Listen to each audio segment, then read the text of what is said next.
नमस्कार, आप देख रहे हैं JK 24/7 न्यूज़। मैं हूं आपके साथ विशाल सिंह। पाकिस्तान की सुप्रीम कोर्ट में वहां की सरकार ने एक दलील पेश करी है जिसमें पाकिस्तान की सरकार का कहना है कि भारत को उनसे खतरा है, भारत कभी भी पाकिस्तान पर हमला कर सकता है। इस विषय पर हम भारत की जनता से ही जानने की कोशिश करेंगे क्या सही में ऐसा माहौल भारत में बन रहा है। यहाँ पर लोग हैं, उनसे बात करेंगे। क्या नाम है सर आपका? जय श्री राम। मेरा नाम विजय कट्टर हिंदू है जी। अच्छा सर, क्या लगता है पाकिस्तान की सरकार ने सुप्रीम कोर्ट में वहाँ की दलील पेश करी कि भारत से खतरा है, उन्हें भारत हमला कर सकता है कभी भी, लगता है आपको ऐसा? भाई साहब देखो, ऐसा खैर मुझे तो नहीं लगता, क्योंकि हम लोग राम वाले हैं। ये राम की भूमि है, कृष्ण की भूमि है, और पाकिस्तान ही वही भूमि है। और पाकिस्तान ने चलो ये चीज़ अपनी मानी तो सही, 2014 से पहले नहीं मानता था, क्योंकि यहाँ पर ऐसा लगता है कि पाकिस्तान समर्थन सरकार थी हमारे देश में जो 60-65 साल राज कर गई।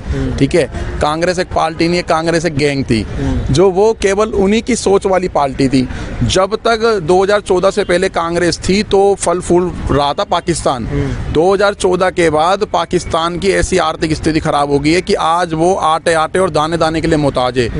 और वो पाकिस्तान, मैंने सुना है कोई यूं धमकी भी दे रहा है, मैंने सूत्रों के उससे सुना हुआ है द्वारा, तो कह रहा है कि भाई हमसे तो इंडिया भारत भिड़ नहीं पाएगा। मैं उनसे पहले करना चाहूँ, चप्पल के लिए चलो, चप्पल की बद्दी बनाना पहले तुम लोग सीख लो। वहाँ की जनता कह रही है कि हम पाकिस्तान जो है मैन्युफैक्चरिंग के मामले भारत से बहुत आगे है। कहीं पे भी कुछ भी आगे नहीं है। पाकिस्तान को अगर 10-12 चीज़ें देना बंद कर दी ना, जिस तरीके की पाकिस्तान से धमकी आ रही है, मैं कह रहा हूँ 10-12 चीज़ें देना बंद करिए और भुखमरी हो जाएगी। आटे की छोड़ो, आटा जिस थैली में पैक होकर के आता है उसकी भी तुम्हारी हालत खराब हो जाएगी। हाथ में ले लेके घूमोगे आटे को, और गेहूं कच्चा खाना पड़ जाएगा तुम्हें, अगर मिल भी जाए कहीं से तुम्हें। मैं कहना चाह रहा हूँ, देखो पाकिस्तान वही पाकिस्तान है जो पहले गुर्गियाँ दिखा धमकियाँ देता था डराने की, मैं ये कर दूंगा वो कर दूंगा। उनके जनरल, कर्नल, SP, DSP यानी क्या कौन अधिकारी छोटे छोटे बड़े बड़े बयान देते थे। आज वो कहाँ गए? आ जाओ, दो एक बयान भी तुम इंडिया के खिलाफ दो। अगर मैं कह रहा हूँ इस देश के अगर 100 करोड़ लोगों ने, चाहे वो हिंदू हो, चाहे वो मुसलमान हो, चाहे वो सिख हो, चाहे वो जैन हो, कोई भी हो, अगर ये इसमें से अगर कुछ करोड़ आदमी अगर पाकिस्तान के बॉर्डर में भी खड़े हो गए ना, तो फिर इनकी हालत ख़राब हो जानी है। लेकिन मैं ये कह रहा हूँ, इनकी मजाल कैसे होगी इस बात को बोलने की कि पाकिस्तान से हिंदुस्तान भिड़ ही नहीं पाएगा, नुकसान में जाएगा। क्या औकात है पाकिस्तान की? पहली बात तो पाकिस्तान की ना भारत में बात करना ही वो सबसे बड़ी ना बेवकूफ़ी वाली बात है, क्योंकि जो सारी कंट्री अपने आप में ही हर 2 साल में तो उनके मंत्री चेंज हो जाते हैं, कभी कुछ और कभी कुछ, आपस में लड़ते रहते हैं। वो उसको बयान दे रहा है, ये मतलब आपस में लगे पड़े काफिर फाफिर करने में, देखते हो बयान। अच्छा, उरी हमले और देखो सुनो, उरी और पुलवामा हमले के बाद हमने एयर और सर्जिकल स्ट्राइक देखी थी। अभी हाल ही में पुंछ में भी एक और हमला हुआ है। क्या लगता है इस वजह से तो नहीं कहीं पाकिस्तान की सरकार डरी हुई? आप देख तो लो, देखते रहो आप, मतलब लिया जाएगा। अरे कोई भी शाम को 6 बजे एक ऐसा बयान आ जाएगा ना भाई साहब, आते हैं ना शाम को 6 बजे, क्योंकि यहाँ पर जो देश में जो हमारे देश के प्रधानमंत्री जी है ना, वो ऐसे नॉर्मल कोई प्रधानमंत्री नहीं है। अभी थोड़ा सा तसल्ली रखो, कोई भी शाम ऐसी आएगी या तो रात ऐसी आएगी कि सुबेरे ऐसी खबर आएगी जिन्होंने करा हुआ। अभी जांच का भी सही है, ये करा कैसे है, किस रूप में करा गया है, किसके द्वारा करा गया है। कोई गद्दार हमारे देश में तो नहीं है तो सही, वैसे गद्दारियाँ क्लियर हो चुका है।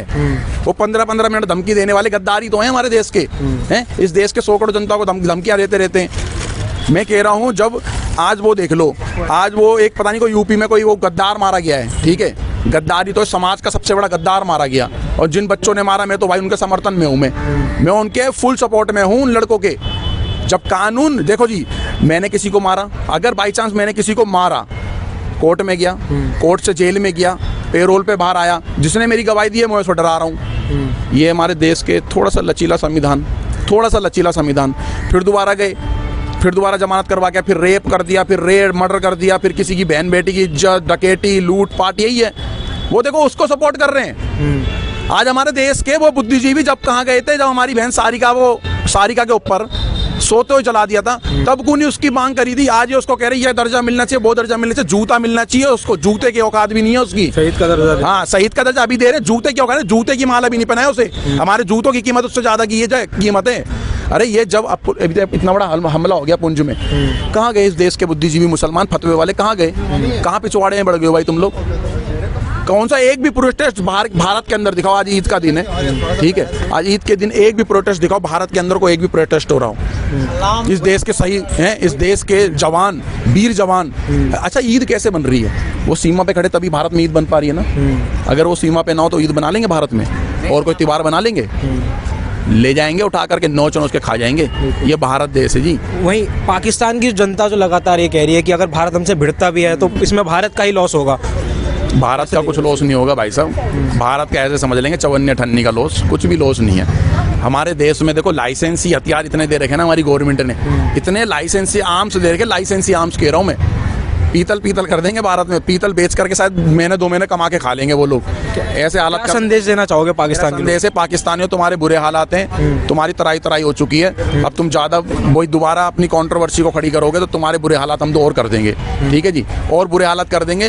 तुम इज्जत से यहाँ पर हमारे देश में वीजा भी लगा करके आ रहे हो, पता लग रहा है कहीं तुम मिल रहे हो तो तुम्हारे कान के नीचे चांटे पड़ रहे हैं। तुम ऐसे मत करो, तरीके से रहो। और जो लोग तुम्हारे यहाँ झूठे बयान और जैसे फालतू डराने धमकाने वाले बयान दे रहे ना, उनके घर पे जाकर के दरवाजे पर, ठीक है, उसको देशद्रोही लिखो कि देखो भारत से गद्दारी करने का मतलब पता क्या है भाई साहब, भूखे मर रहे हैं। भारत से गद्दारी नहीं कर सकते आप लोग, ठीक है जी। और इस भारत को आंख दिखाने की, डराने की धमकी जरूरत नहीं है, क्योंकि इस देश का नौजवान इतना है, किसी दिन भी भारत पाकिस्तान में घुस गया ना तो पाकिस्तान ही मिला लेगा, और मिलाने के बाद पता नहीं फिर क्या करेगा। ठीक है, शुक्रिया हमसे बातचीत करने के लिए। और भी लोग हैं, आपने सुना किस मुद्दे पर बात कर रहे हैं हम, क्या लगता है जो पाकिस्तान की सरकार ने सुप्रीम कोर्ट में दलील रखी है कि भारत उन पर हमला कर सकता है? मेरा नाम सोनू कुमार है। जय हिंद, वंदे मातरम। जय हिंद। जैसे कि अभी आप पाकिस्तान के बारे में बात कर रहे हैं कि पाकिस्तान ऐसे का, मैं तो 2014 से पहले की सरकारों के पास आ जाता हूँ। मनमोहन सिंह की तरफ आपका मैं ध्यान केंद्रित करना चाहूँगा। जब मनमोहन सिंह की सरकार थी, बहुत बड़े अर्थशास्त्री बताते हैं, बहुत अव्वल दर्जे के नेता बताते हैं, तब पाकिस्तान यहाँ कश्मीर मांगने की हिमाकत रखता था कि मुझे कश्मीर चाहिए, कश्मीर चाहिए, कश्मीर चाहिए। पाकिस्तान हमारे फौजियों के, सैनिकों के सब काट के ले जाता, सर काट के ले जाता था, फुटबॉल खेलता था। पर जैसे ही हमारा चाय वाला आया, जैसे ही हमारा बीजेपी, जैसे ही भारतीय जनता पार्टी के नरेंद्र मोदी कमान संभाली, सीधा पाकिस्तान को उसकी औकात पे दिखाया। सबसे पहले नोटबंदी की, नोटबंदी करते ही पाकिस्तान की जो कमर तोड़ी है, वो पाकिस्तान अभी तक उभर नहीं पाया है। हमारे टमाटर, प्याज, हमारा ही आटा, हमारा ही सब कुछ दुबई होते हुए पाकिस्तान खरीदता है, दुगनी कीमत पर क्या खरीद रहा है। और दूसरी बात, मैं अगर आप उस मुद्दे पर आ जाऊँ, जिस मुद्दे पर आप कह रहे हो कि पाकिस्तान ये कह रहा है कि भारत हम पे हमला कर सकता है, तो देखो बाप जो है ना, बाप जो है, बाप बेटे पे कभी हमला नहीं करता है। मेरी बात समझ रहे हो आप मेरे पाकिस्तानी मेरे भाइयों? आप बेटे हो, भारत बाप है, बेटे पे कभी हमला नहीं करेगा, और हमला करके हम अपना कभी नुकसान नहीं करेंगे। आप पे हमला कर भी देंगे तो पाकिस्तान को जो हमें अपने अंदर मिलाना है, आप तो पीओके तक की सोच रखते हो। पूरा भारत अखंड भारत है, ये जब तक पूरा पाकिस्तान अपने में समावेश नहीं कर लेगा तब तक भारत भी चैन से नहीं बैठेगा। और आपके विधानसभा में, आपके मंत्रियों के पास कोई हमला, हमारे यहाँ से कोई पिस्तौल की, बंदूक की नोक भी आपकी तरफ नहीं जाएगी, सीधे एक अध्यादेश जाएगा जिसमें आपकी सरकारों को साइन कर देने कि अब पाकिस्तान भारत में विलय हो चुका है। आपने कश्मीर की बात करी कि 2014 से पहले कश्मीर मांगता था पाकिस्तान, लेकिन अभी भी जो वहाँ के बिलावल भुट्टो विदेश मंत्री, उनका एक बयान आया था कि अगर भारत शांति अमन चाहता है तो कश्मीर के मुद्दे पे हमसे बात करनी चाहिए। नहीं, पहली बात तो बात करने लायक उनकी अब कोई हैसियत ही नहीं है। हमारा जब मन है तब ले लेंगे। फिलहाल भारत का जो काम है, भारत अभी अपने विकसित कामों में लगा हुआ है, अपने आप को विकास करने में लगा हुआ है। वंदे भारत बुलेट ट्रेन, भारत विकासशील देशों की श्रेणी में शामिल हो चुका है, 5वें नंबर की इकोनॉमी है। और मैं पाकिस्तान, अगर इकोनॉमी से मेरे को याद आया, पाकिस्तान की पूरी इकोनॉमी हमारे उत्तर प्रदेश की इकोनॉमी के बराबर भी नहीं है। उत्तर प्रदेश की इकोनॉमी पाकिस्तान से ऊपर चल रही है। तो जो लोग ये पाकिस्तानी हो, हमारे उत्तर प्रदेश से पहले आप जीत के दिखा दो, भारत तो बहुत बड़ी चीज़ है। आप अभी हमारा जो सिर्फ दिल कहा जाता है, भारत का जो दिल है उत्तर प्रदेश, आप उसी से आप आगे निकल के दिखा दीजिए। और वहाँ की जो कौम को जो उनके नेता बरगलाते हैं, बहकाते हैं कि 1965 में भी हम जीत गए थे, 1971 में भी हम जीत गए थे, कारगिल में भी हम जीत गए थे, हम सब में आ गए, हमारे जहाज ये वो।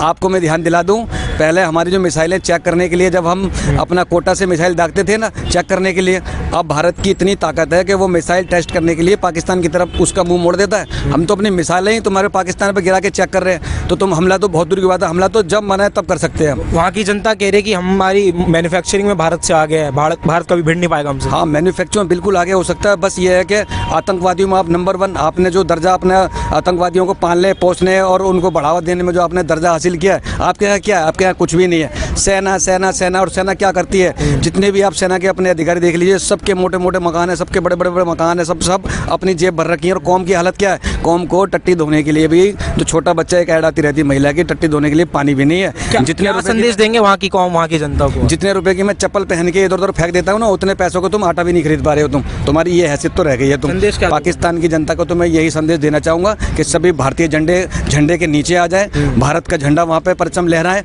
और भारत की सरकार से अपील करें कि पाकिस्तान का सहयोग करें। पाकिस्तान जो भुखमरी की तरफ बढ़ता चला जा रहा है, पाकिस्तान की मदद करें।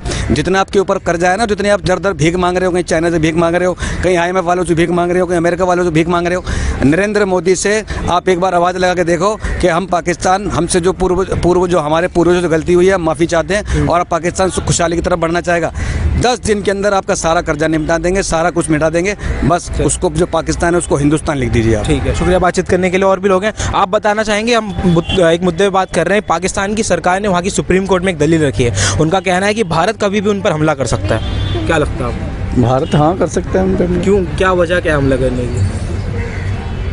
वजह यही है, बार बार डिस्टर्ब करता है भारत को, इधर उधर से घुसपैठ करते हैं, इधर से हमारी जो यहाँ की वो है उनको इधर उधर जो भी। अच्छा, ऐसे में जो पाकिस्तान की सरकार है वो कहीं ना कहीं डरी दिख रही है, लेकिन वहाँ की जनता जो है वो कह रही है कि भारत अगर हमसे भिड़ता भी है तो ये उसी भारत का ही लॉस होगा। नहीं, भारत का क्यों लॉस होगा? भारत का तो लॉस होगा ही नहीं। कह रहे हैं कि हमारी मैन्युफैक्चरिंग पावर ज़्यादा है, भारत कभी भिड़ नहीं पाएगा हमसे। नहीं नहीं, ऐसा कुछ नहीं क्या है। जिस दिन भी चाहेंगे, जिस दिन भारत उड़ा देगा उनको, जैसे भी देंगे। हाँ। तो क्या संदेश देंगे आप उनको, बैठे हुए हैं जो देख रहे हैं आपको? बस अपने आप को ठीक करें, अपने आप को ठीक करें।